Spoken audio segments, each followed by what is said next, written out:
literally just got goosebumps again. Like, and I tell people this all the time on the show, and no one, The temperature no, I in your even room like, needs to.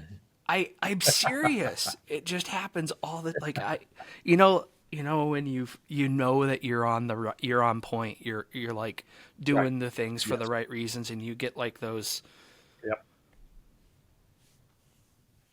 like Oh, those. absolutely. And there's nothing like it. You know, Zach, that's why, the book, and I know we'll talk about the book that I wrote with my buddy who's a retired Marine lieutenant colonel. That's why we called it On Mission. It's there's something about when you align with that purpose that has meaning for you, and when you can get others mission focused, and you lead as a servant, it just things start falling into place. Just like you and I here. I mean, who knew we would ever arrive at the same place at the same time? But both of us working really aligned on. I mean, we're on the Yeah, same mission, really, when you we think. totally are. Yeah, And I get yeah, those reminders physically in my body. It tells me that like yeah, we're doing the right yep. stuff, and Absolutely, absolutely, sharing and it, and that's who you want to be and that around. tribal Hmm. knowledge that we talked about of like Right, creating the right. voices for others to hear, passing on that Yeah, wisdom and that knowledge for others. It's yes, a bigger sense than just us, yeah, right? And it's an yes, hour and a half a donation of time of us talking and chatting, but you know what? If it yeah, impacts one person's life, it was worth it. And yeah. that's to me what it's Absolutely, about. absolutely. Well, Yeah. thanks for sharing the story about your family and putting Sure. up shiplap. I mean, I've done my fair share of shiplap, Yeah. and let me tell you what I'm not great at: shiplap. Yeah. Yeah. Well, you know what? It's kind of tough to screw up. Yeah, Luckily, and I'm not very handy. I'm more of a much to my father's dismay. I'm much more comfortable with a book in front of me, and so I think he was always disappointed. but you But try. yeah, it's amazing Yeah, what you can learn um, in life. Yeah. Yeah. shiplap is it's. I mean, it is hard to mess up. I don't like painting it. I am like I don't Yeah. have the patience for painting. God Yeah. bless my wife No, Lindsay. She's a saint. that's my wife. She My wife, yeah, does that she part. loves to Yeah. paint, and we are a great team that Yeah. way. There you go. That's it. Right? Play to their strengths. Play to your teammates' strengths. Another Yeah, principle of absolutely. leadership. That's So yeah. let's go through some questions first, and then Sure. let's Sure. weave in the book. How's that sound? Because I Okay. do want to ask you some Absolutely. questions about the book, but I have just a couple questions that I prepared to ask you just around some of your background and some leadership Hmm. principles first, and then I want to talk to you about your book. But you know what? Like I was just thinking about this. I've had a lot of published writers Hmm. Yeah. on How about this. that? Look at you. Yeah, Look at me. yeah. Yeah. You want to write a book? No, I'm just kidding. Totally just kidding. Only No. published authors. Um, No. when you think No. about the military and the impact it's had on you and the mixture of your background and the different roles that you've had, what type of impact did that have on you in your just overall No. leadership philosophy? Right? So you've talked about words of servant leadership, you've talked about Yeah. organizational leadership and effectiveness. How do those Hmm. things come together, right? And there's no like right or Yeah. wrong answer on this. But It's more of a help us piece that together for people that don't see that clear yeah. path. Yeah. I'll step back one more step and say one of the so not to go into deep No, dark it's okay. details of my childhood, but my parents were divorced when I was about 5 or 6 years old, and so I and my two brothers, we were basically raised by our mother, who was a remarkable human being. But I think that set up in me sort of a search for who am I, because it didn't have dad around. So what does it mean to be a man? Mm. What does it mean to be an adult? It's funny, and we'll talk about my co-author on the book, but he also uh, was raised by his mother in a single parent house, and we both end up in the Marine Corps, and you know, sometimes they say Uncle Sam's misguided children. Well, possibly so.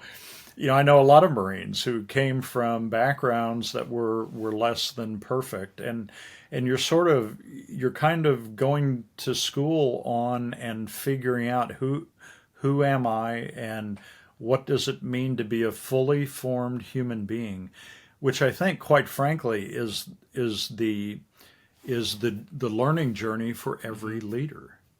And the best leaders I met at the Naval Academy and in the Marine Corps and in the civilian world were just, and I'm not saying I'm perfect or flawless at all, but they were pretty fully formed human beings with sort of there was a sense of grace that came from adversity and came from hard stuff. So when you talk about the impact that the Marine Corps had on me, I would say it was great. Yeah, I mean, it was large and it was Yeah. great, but it was it was significant because I learned about a way of being, a way of presenting yourself, conducting yourself, a way of leading that was about. I remember the first week of, this is after 4 years at Annapolis, and and then you get to Quantico, and there was this phrase that kept, was like coming out of the water fountain, or it was leaders eat last, Hmm. leaders eat last, leaders eat last, and quickly learned that you had a sacred responsibility. I mean, sacred, deeply held, sacred responsibility to serve your Marines in the direction of the team's mission. Sacred responsibility, service, mission, rather than, oh, I've got rank, what, second lieutenant, gold bar, yeah, big deal. But it's so not about title. It's so not about rank. It's not about how many push-ups can you do, how perfect do you look in uniform, how straight can you shoot. It's not.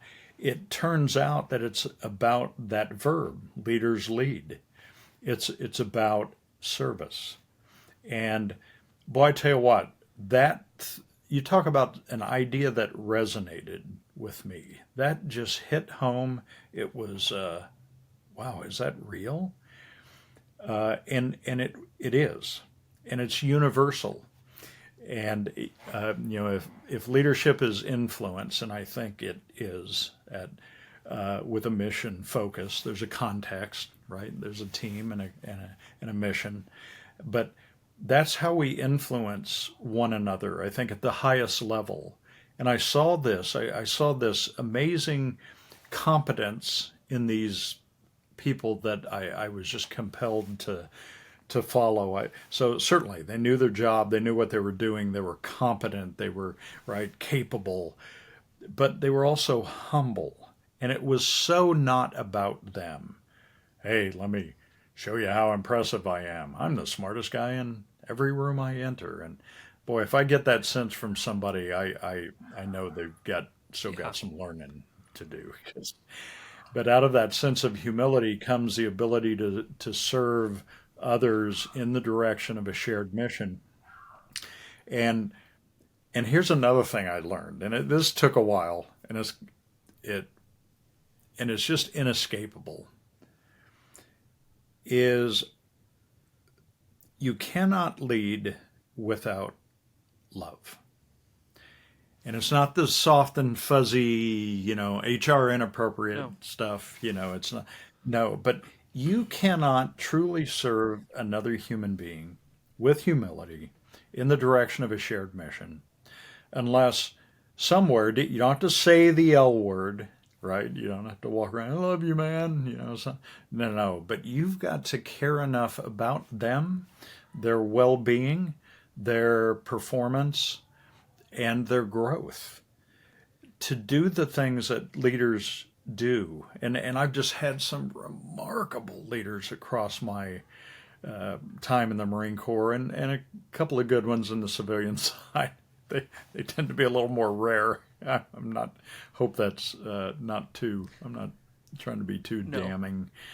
But wow, extraordinary people that you would run through fire for if they said, Sean, come here, need you to enter that burning building or whatever. Aye, sir. Be right back. I'll see you on the other side. And so I was always paying attention. What is that thing? Well, what I realized is, first of all, they wouldn't do anything reckless, maybe dangerous, right? But it was required to accomplish the mission. They cared about me. They cared about my improving as a Marine officer. They cared about my improving as a human being. They cared about my development as a lawyer in the courtroom. They cared about mission. And it's funny, people say, well, which one is more important? Is it mission or people? Well, that's a false dichotomy, right? That's BS. They're both most important. And you can do both at the same time. And so those are some of the early lessons I learned. And what happened is that the rest of my life in these different, after I left the Marine Corps and you enter the civilian world, well, what is leadership? Who am I now in this new world? And what is leadership in this new world? And all I could do was sort of fall back on what I had learned from the Marines, which is, sacred responsibility to serve my teammates in the direction of a shared mission. And guess what? It not just works, not in sort of a, Yep. machine like, apply this, but when you come at things or you join a team or you're leading on a project or you're just being a good teammate and there's an opportunity to lead with respect to this, that, or the other thing, I was able to work out and figure out and test, once again, test, right, whether or not the things I had learned about leadership in the Marine Corps also applied in the civilian world, whether it was a publicly traded company or in a nonprofit. And the answer I come back to uh, is not only does it work, it leading as a servant is the essence of what it means to lead with a mission Yeah, focus. I agree. So the testing just, and that's why we wrote the book. That's awesome.